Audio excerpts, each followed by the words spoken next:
Hello, everyone. Welcome to Prowess Goes Live. Gosh, I love these Wednesdays where we bring you the latest and greatest in resources and guests for everything being an online business manager. I am Ashley Connell, CEO and founder of Prowess Project.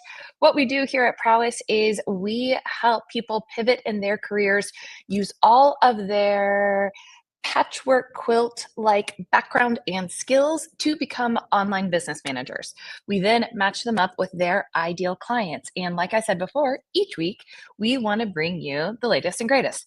So, that being said, we had an amazing guest for you today. Someone who, first time that she spoke on a stage, period, ever, I was in the audience and she floored me. Like, I had no idea she was nervous. I had no idea that she felt uncomfortable up there. She was just value after value after value. So I'm really hyping her up, but she couldn't make it today. I know, womp womp. So she had a medical emergency and will be back with us in a few weeks. So have no fear, we will still have her on. But you get the second best thing. Leah and I are going to share with you along the same topic of sales exactly what Justine starts to talk about sales, but in more of an energetic way. So today is all about the energetics of selling, the woo meets strategy for all of you online business managers. So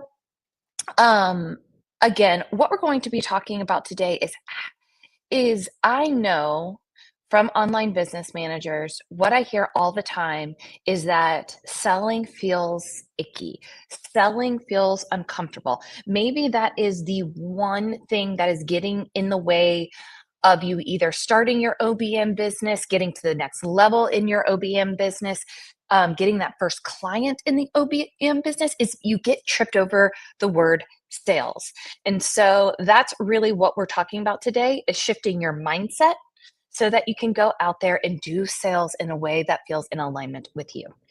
As always, we're going to do a starter question to get everyone's interaction and really get the juices flowing. So today's starter question is, when I say the word sales, what is the first word that comes to mind? When I say the word sales, what is the first word that comes to mind? For me, it is problem solver, without a doubt. You are a problem solver. I roll. Oh my God, that's good. Streamline, Belinda, we love this. Streamlined process. Love, love, love. Yes, Belinda. Boop, boop, boop, boop, boop. Ugh, Sandy, fair enough. Fair enough. Awesome. This is exactly what I want to hear, because I do feel like the term sales brings up so many different things and so many people.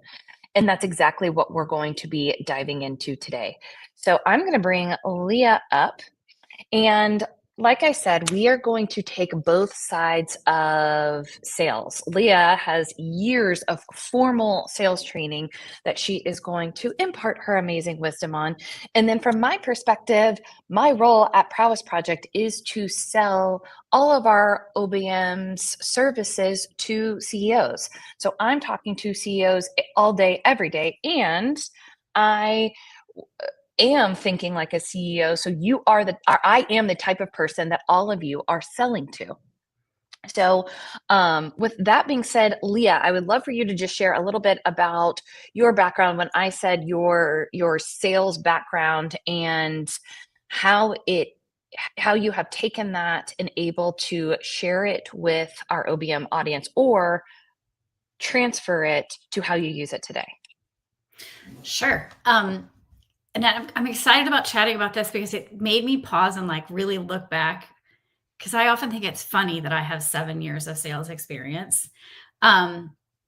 Because it's not where I sit today. I don't feel like that I'm in a selling role. I don't want to be in a selling role. I like connection, right? I like helping people find a solution to a problem, and then how do we bring those two things together? But my past selling experience was very formal. It was very formulaic. We were given sales guides. We were given obstacle handlers. So I got an in-depth look at, how you go about that. Going in, I would be walking in cold to meetings. They didn't know me. So you're building trust. You're finding that thing in there that you have in common, like all these little tricks of the trade, which is not much different than what we have to do as OBMs when we're trying to get someone to understand what we have, what our offer looks like, and how that can meet or solve their problem, right? But I also want to add to that is that the reason I chose to go into a sales role at that time in my career is because of my background in counseling. And the way in which the company that I was selling for, they was very much needs-based assessments that we were looking at in order to sell. So again, you were finding out what is their need.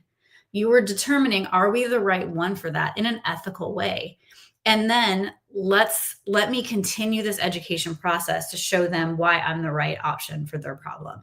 And I resonated with that because that's not much different when we're making human connections in counseling, right? We have a way in which we think we could help someone. We're explaining what that is, and we're building that trust and getting them to opt into that. So I was like, I can make this all feel natural. And then I think that just rolled right into being an OBM, except I got to bring in my love of technology.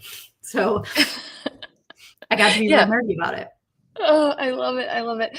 So, I love that what you said about the connection, because that is what you're doing in sales when you really boil it all down, and it is solving the person on the other end of the phone's problem, which OBMs can do in absolute spades. But let's talk about before you even start a sales call. Mindset is everything. So can you talk about some best practices or how you set yourself up for success when it comes to getting on a sales call? Sure. And what's funny is that a lot of times for OBMs, when they're getting on that actual sales call, they're like, all right, let's get on the phone and talk about this. Let's see if we can actually work together. Let's see if you can help me. That's when I get nervous, but I wasn't nervous in the having to talk to this person or someone connected us and said, hey, they said, a lot about go high level, right? I'm not nervous to sit there and talk about, oh yeah, I've done it this way, or yes, I could see how that could help your business. And so I have to remind myself to naturally transfer that into that formal sales call, if you will. So, right, like it's on your calendar, it's coming up the next day, you're all the butterflies. So I have to go to what I naturally do as an OBM, and I pull out the spreadsheet, right? So I have, as Belinda said, it is a process. You have your questions because as an OBM, our natural, a lot of times we go into research mode, right? So I'm going to research that person and I'm going to write down the questions I have for them. Then I have other questions that I know are part of my process, what I would need to know about that person to know if I'm even in alignment with what they need. Because at the end of the day, what I want to do is I want to help them find a solution. So whether I'm referring or it's me to help them, but I go back to the spreadsheet where I'm comfortable, the questions where I'm comfortable, the check boxes that I want to add in there. Yes, it's probably highlighted and color coded, but all of those things. And then I'm prepared so that when I get on that call, I know I'm going to have a couple minutes because we're human and we might have that. But then I can go to my questions and it's like, boom, then I am in my zone of genius talking about what I love to talk about.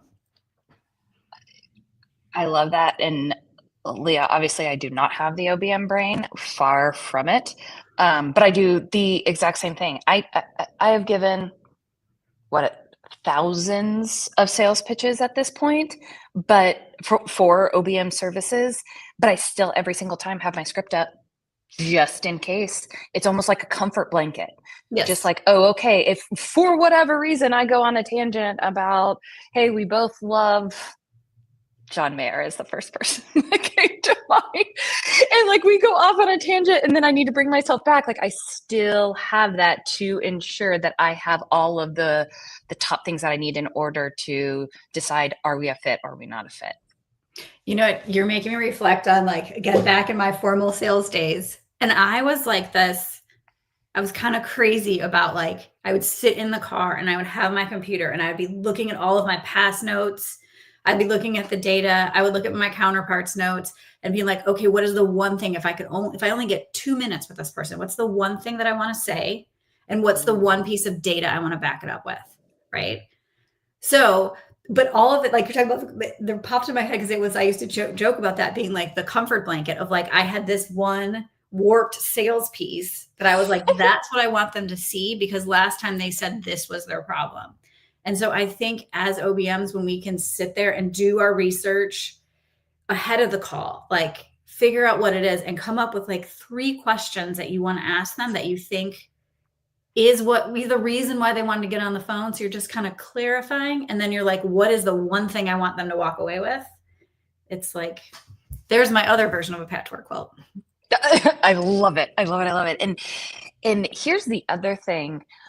I get pitched to all the time. I'm doing pitching, but obviously I get sales calls constantly. There is a night and day difference when someone shows up to the Zoom, shows up to the call, even in email, you can feel this. When someone is prepared and has that confidence to talk to me as a peer, as someone who can solve my problem.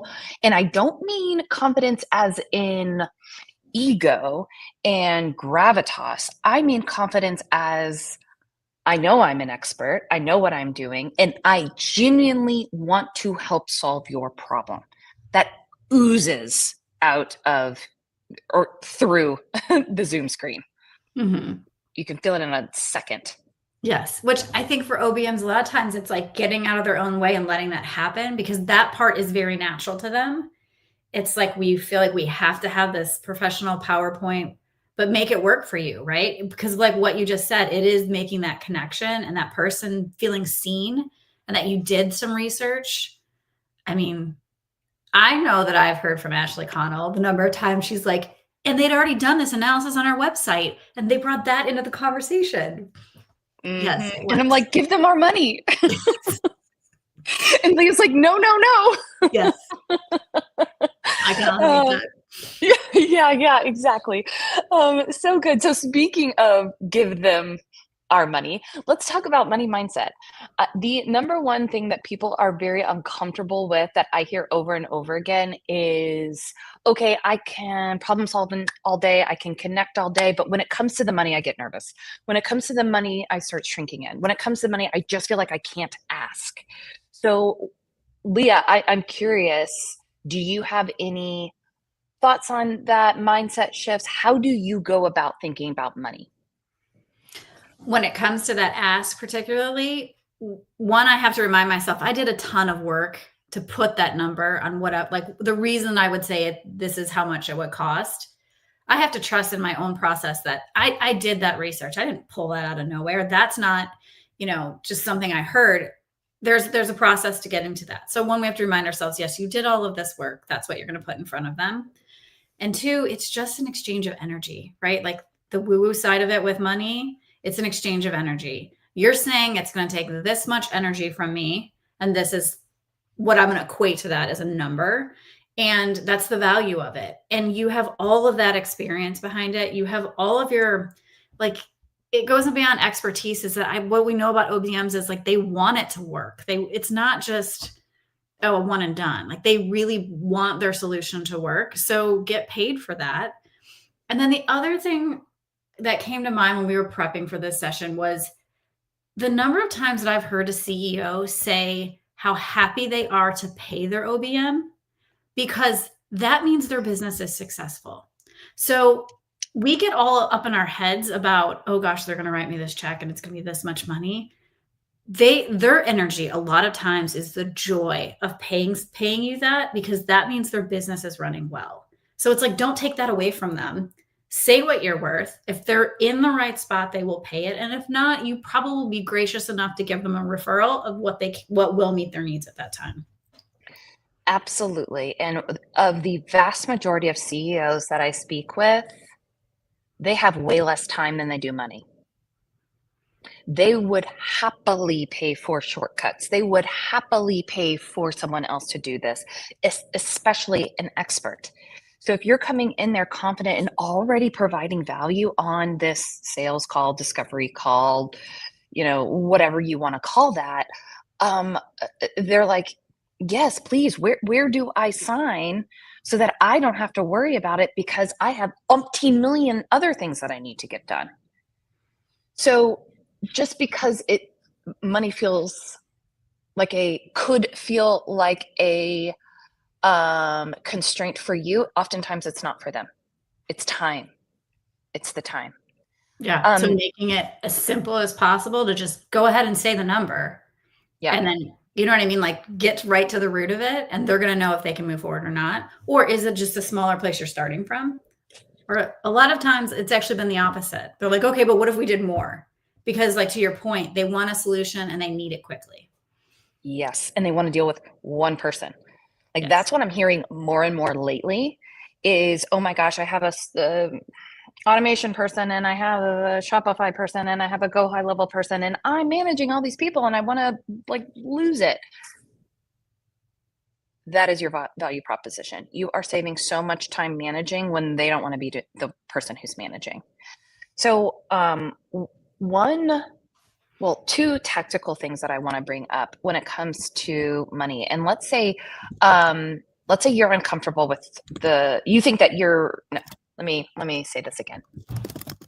The price that you are going to give them is something high. You believe that it is high. I highly recommend you practice in the mirror, asking for that amount of money. Say it out loud. Say it out loud so that it feels natural, so that you can do it in your sleep. Because going back to the confidence and going back to the energetics, you want to come off like it is a deal for them because it is.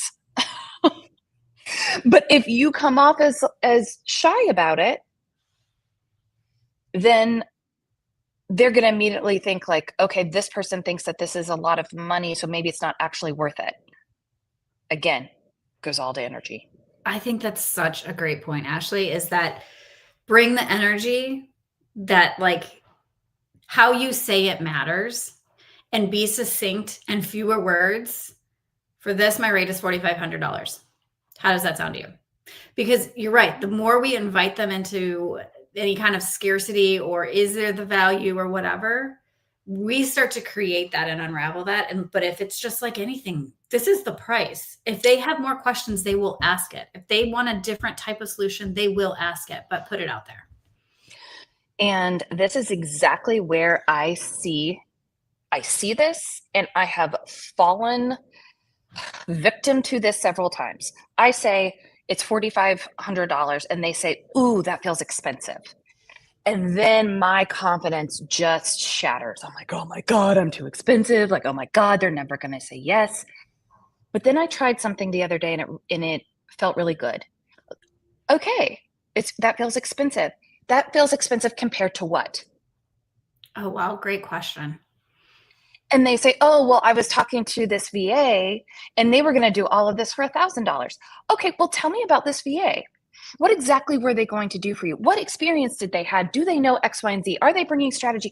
And that continues the conversation so that you can reframe it and highlight your value without being like, without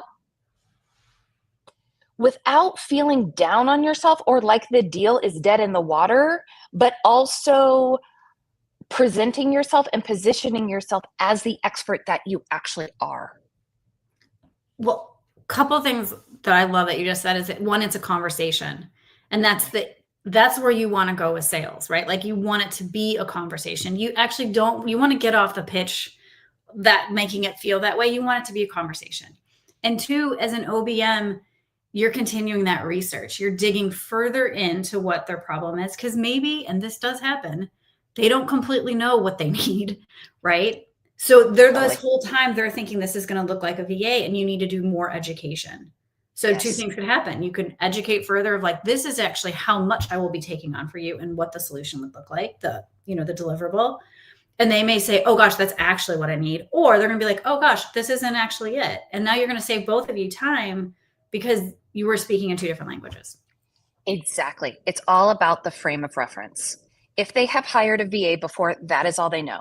If they have hired a coach before, that is all they know. If they have hired a consultant before, that is all they know. And y'all are the like beautiful, perfect unicorn of all of those things. So they don't really know how to place it in their mind. So oftentimes it is more of a conversation. So don't ever let it end with that feels expensive, because all of that really means is dig, dig, dig, dig, dig. Well, in reality, every obstacle means keep digging, right? Great Follow point. up every obstacle with another question. Because I also think what's important is you got to dig to make sure that's the right client for you. Like, Totally. if they're saying it's expensive, like find out more why. And it might end up being like, well, this isn't actually in alignment with the kind of services I want to provide, or this isn't, wherever you're trying to take your business, it's better off for you to have that referral. You still look like an expert, you're still professional, but there is more alignment. Going back to the energy of it, your energy at the end of the day of an OBM is so important, because you can get really drained if you have the wrong clients. Absolutely. And Sandy, I loved your question. What if they ask for a discount? So I really dislike giving discounts, like really, really, really, because I think that it discounts the value and all of my time and effort and all of the team's time and effort and expertise and magic that we put into everything that we do. So when they ask for a discount, instead I say, okay, so I'm hearing that your price point isn't 4,500, it is 3,500. We can go within that budget and just take out this aspect of what we just talked about. How does that sound to you? Or if you are just like, if you're in the back of your head, you're like, I just need a client, because sometimes that happens. Like sometimes we're just in the scenario where you're like, look, I'm this close to getting to, I don't know, my trip to Great Wall of China, and I just need X amount of money, and I just want to say yes to this person. You can say, sure, we can absolutely do a discount. And will you also do a case study for me? Can we put that in the terms of conditions? Do you have a place where you can get the word out to help me? So what are some non-monetary ways that you can make up that value that you are not getting for that discount? Go ahead. No, I think that's great, is that balance it out and make it work for you. Again, because going back to the energy of it, you don't want any resentment to creep in. If you did cut someone a deal and it's lower price, but you're doing the same amount of work as you would for a different client, it gets messy inside your head. So make sure that it's balanced by what you will be getting back from that. And the other thing that I've seen work well is that we don't like to use the word no. So we find other ways to say yes. So you can say, yes, I give discounts for veterans, or have things that you do want to say yes to. And they'll be like, oh, I don't fall into that. Okay, moving on. Like if it's, because I do think it's important to know your value and not to discount your value. Without a doubt. Or say, I'm at capacity for my discounted people right now. Then it makes you sound in demand. And I'll tell you what people want? Things they can't have. 100% of the time. Leah, I loved what you just said, and there was something else I was going to say. Oh, and let's say that this is just not going to work. Like y'all are so off on price point. Leah, I love what you said before of offering another solution. Oh, okay. Well, I know of someone else who may be a better fit for you that I can send over to you. Or, hey, it's not going to be a match for me, but absolutely this, that, and the other person, or this, that, and the other. They will remember that value that you delivered. They will remember you saying up front that this is not going to be a fit, and you just didn't take their money regardless. Actually, how many times at Prowess has some of our best referrals come from people that actually we had to either say no to, or they said no to us, right? But the relationship was there, the connection was there, that we were still trying to get to the best possible solution, and we weren't it for them, but they keep sending us referrals. Without a doubt. Without a doubt. So great point. All right, let me see if there's any other questions. Well, first, if y'all have more sales questions, put it into the chat. I really love when we make sure that we are answering the ones that are on the top of your head, or heck, that you're even going through possibly this week. But this is one that we hear quite often. And Leah, I'm very curious your thoughts on this. We hear OBMs say all the time, or oftentimes it's OBMs who are interested OBMs, or they're OBM curious, or they want to start their own business, but they are afraid of sales. And they say, I'm not a salesperson. And that is their reason for not like having this career that they love. What would you say, Leah, to like really, actually, what do you say to them when you hear that? One, I share the story that it's like, I will often say that. And again, I spent 7 years in sales. I was like on the stage, won the awards, all the things, but I will still say I'm not a salesperson, because at the end of the day, I like the connection. So let's reflect on times where you did help someone make a decision, right? So it's going back to your communication style. And I think what's really important is that you sit down and you figure out those values. What kind of services do you want to be offering? What kind of people do you want to work with? What is important to you in these relationships? And so then when you go to start saying, hey, I'm curious about, I think I want to become an OBM. And I think that I really want to help people create, build their CRMs. And what I really love is when I help someone get their business launched faster. That's not salesy, right? It's a way of just explaining what you want to do. And so if someone says, oh yeah, that sounds great, let's talk about it. Then again, going back to what I talked about before, like that needs-based assessment, go back to that idea of they have a need. Let me ask more questions to see if I'm the right fit. And so those are the things that when that I'm not a salesperson pops up, I have to remember I am really good at having those conversations. The other thing I know about myself is I'm not going to sell somebody something just to sell it to them, right? I will tell someone, no, this isn't the right fit for you. I will give them a referral. So then reminding ourselves that we have integrity, it goes back to our values. And so when we have all of that, I feel like we can kind of take the word sales out of it. And it means I make connections and I have a service to offer and I help people in their companies. So I was just on a sales call right before this, and she asked if we did something, and I said, no, we don't. And I stopped her there, and I was like, I know your time is super valuable. So if that is a deal breaker for you, like I respect that. And I just want to pause here and before we keep going, like if that is a no-go, that is a hard line for us. And what do you think? And she's like, no. I'm just telling you, we've never done that before. So let's keep having that conversation. We keep having this conversation. And at the end, she was like, I just want to say how much I really enjoyed talking to you and how much I trust you because you told me, no, we don't do this. And I was like, interesting. But again, it goes back to one, that's who you are actually, right? Like that you are kind of that kind person who's like, I want to get you really where you want to go. So that's part of who you are. And two, it's about that connection. So again, I'm a big believer in know your values and then bring that forward in the process. And if we just get into like, oh, we've watched all the videos and this is how a sales call is supposed to go. And these are the things I'm supposed to say. Those deals don't close. They don't, because it's not your words. Mm-hmm. So, and, there's that. And then also always remember that people don't remember what you say. They remember how you make them feel. Mm-hmm. And I say that, yes, in the sales call, but then also going back, Leah, to when you were just sharing like, hey, I'm Leah. I love fixing CRMs so that businesses run smooth or whatever that is.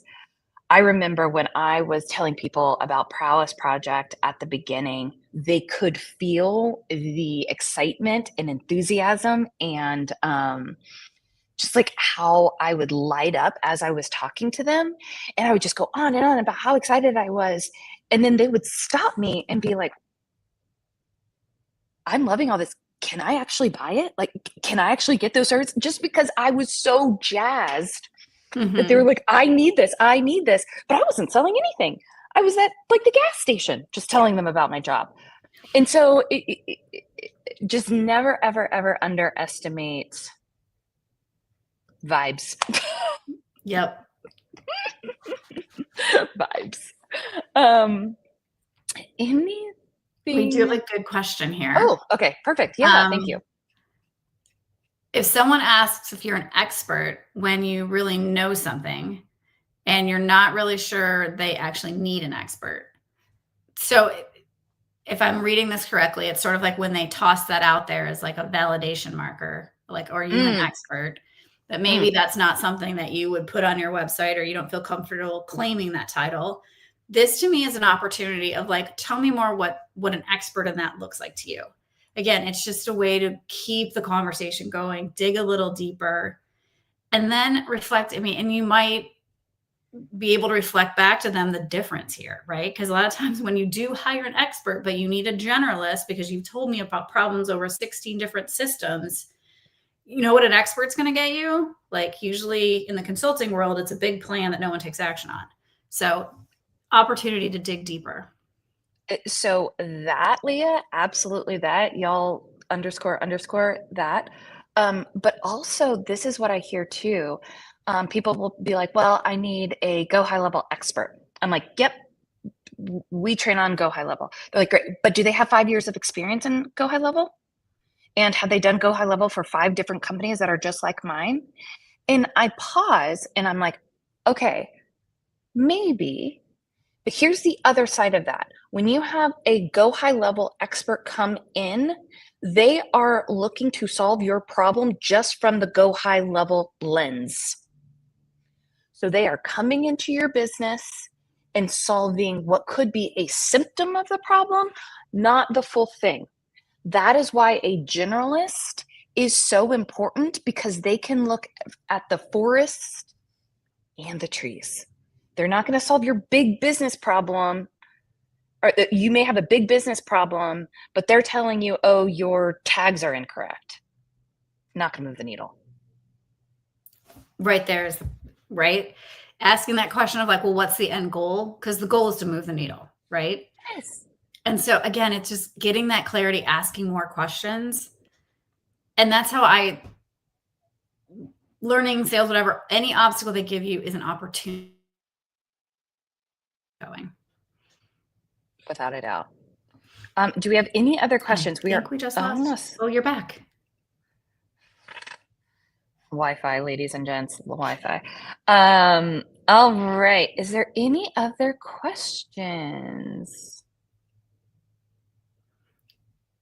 I have one for you, Ashley, because Oh dear. one thing that I admire about you is your energy. Like there's times I know the energy is not as high as when you get on a call, right? But you always show up to every call like that is the place that you want to be. So what are tips that you have when the OBMs maybe two in their heads and they're like, my energy is not hyped enough to be on this call? What are some of the things that you might do to get there?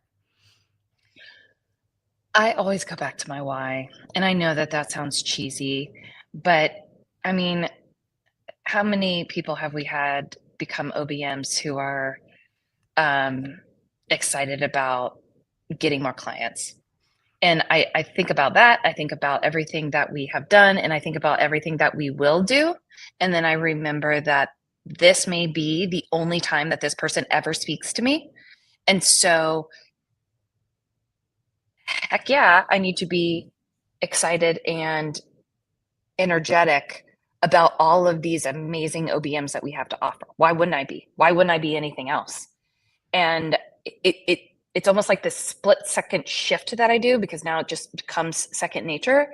But what I will say, I have a very, and I know this, very peppy energy. You don't need to have that in order to, like, don't fake that. Like, I'm not faking that. That is just me. You will, Leah has her own version of this. It is not peppy. It is mother of the earth connection, stars, crystals, like intuitive queen. That is what Leah has. Completely opposite. But she can turn it on in a second's notice, or just naturally happens. I'm not sure. But really, figure out what that looks like for you. And oftentimes it's just going to come natural when you go back to your why. It is true. I do have a lot of crystals on my desk right here. But I think I really love what you're saying, because it's getting out of your head. And like, for me, it's like, okay, right before I hit that connect thing, it's like, this is where I'm sitting. Or even though it's behind a screen, right? It's like, okay, this is where I want to show up right now. And knowing that person is there's an element of vulnerability that I need to hold space for. I've never thought about that. But that's, wow. I mean, yeah. I will admit that one of my successes in sales was, again, I came from a counseling background, and I was working with a lot of professionals who had very busy days. And a lot of times I was like the break. Okay, I got 5 minutes. And so asking that, like, just giving them a moment they could actually be human and not be on, is how, like, I start getting longer and longer time periods with them, because they were like, okay, this is relaxing, because my energy is a little bit more chill. It's not, we say everything really fast. And so it's using what you have to help it, and it's that, like, the other, like, like mirroring them and leaning forward and creating that. And you got to trust who you are, I think. Now I'm just on a soapbox, but. No, not at all. And I can't agree. I do think that is a reason why people are very attracted to you, is because you do let people come to you as they are. And I think that if anyone in the audience also feels that same way, lean into that. Like you said, like, use your superpower. Now, on the totally opposite side, Natalie reminded us about every time we get on a live show or launch or masterclass or anything super public facing, the amazing Natalie gets me super amped by singing, and we do a dance party, and it's this whole thing. So don't be surprised if I ever press like record or press on and I am laughing, because it is something that Natalie is doing, the way she is dancing, or her uncanny ability to like sing any song circa 90s to 2005. So but it gets me jazzed. And I think y'all can feel it on the other end when I show up laughing on the call. So again, energy. Yeah, and for the record, I usually don't take part of the dance parties, but the energy is there for me. No, Leah sits there smiling, putting her hand up against her face because she's trying to show she's not laughing, though I know she loves it, doesn't she, Natalie? I know she loves our dancing and our singing. That, and I'm shocked by Natalie's ability to turn any statement into a song from, like, the early 2000s. It's impressive. She does. Maybe that needs to be our next live, where Natalie, y'all give us different snippets, and Natalie has to then sing the song of the lyrics that you're saying. I love it. Okay. Mm-hmm. We'll add it to the left. That is a gift.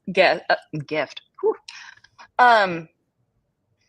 Any other questions, y'all? Oh my God, we're almost at time. And I was like, oh, this will be a short, sweet one. I can really speak to sales energy all day, every day. Any last questions? I will throw out one more tip, Ashley, and that is that, like, if things resonated today, you're like, yes, I want to be natural, I want to be conversational, I want to show up as I am, all of these things, but you're like, it still scares me. Like Ashley mentioned, go talk to yourself in the mirror. That is like the one thing that, and me being who I am, I was like, I will never do that. That sounds ridiculous. It is a huge help to just practice, talk to yourself, record yourself, any of that stuff. Yes. I do the Superwoman pose in the mirror, and then I go through my whole thing, my whole spiel, and I'm like, wow, I look very weird doing this, but at least I went through it once. But it goes back to like where we started the process, right? Yeah. It's a process how you explain yourself. It's a process how you kick the call off. It's a process how you settle in and calm down and look at your spreadsheet and ask your questions and just keep practicing it. That's exactly right. Great last question, Natalie. What books or podcasts do you recommend on sales? I just started a book that I absolutely love. It is called, oh, did you hear that singing? It is called Demand Side Sales. Bob Moesta, I believe. And it's I'm not going to like butcher the whole point of the book, especially because I'm 50 pages in, but I would love to even do a whole recap of my lessons from that book because I do think it's killer. Stay tuned on that topic. Stay tuned, y'all. Amazing. Y'all, this was fantastic. If you liked this talk about sales, Leah and Natalie are hosting well, actually, Leah, you speak to it. You can speak to it way better than I can. It's sales, breaking it down has been a topic this month, and we will be releasing in the next OBMU on Demand a course on sales and how to systematize it in your own OBM business. So keep an eye out for that. It'll be in our newsletter probably next month. So if you're not on that list, you can send us an email at hello@prowessproject.com and we'll add you to the newsletter, or we can add you to the list of OBMU Select announcements. Yeah. These have been, from what I'm hearing, like, this term is so overused, but it's true, game changers for people. Like people who just need these little snippet reminders or just like how to in a certain area because they have a lot of the rest figured out.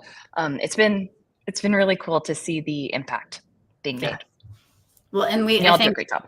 We love creating them just because it is like taking the OBMU out of my, or not OBM, the OBM part of my brain. And again, I love helping other people see how they can make it theirs. And so we're just giving the framework, just the basics, and then you can take it and make it work in your business.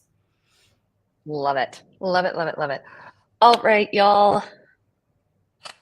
Can't believe it's already been 45 minutes. It's been wonderful. We will see you back this time next week. We do have a guest. Her name is Amanda. And again, another 10 out of 10 guest coming your way.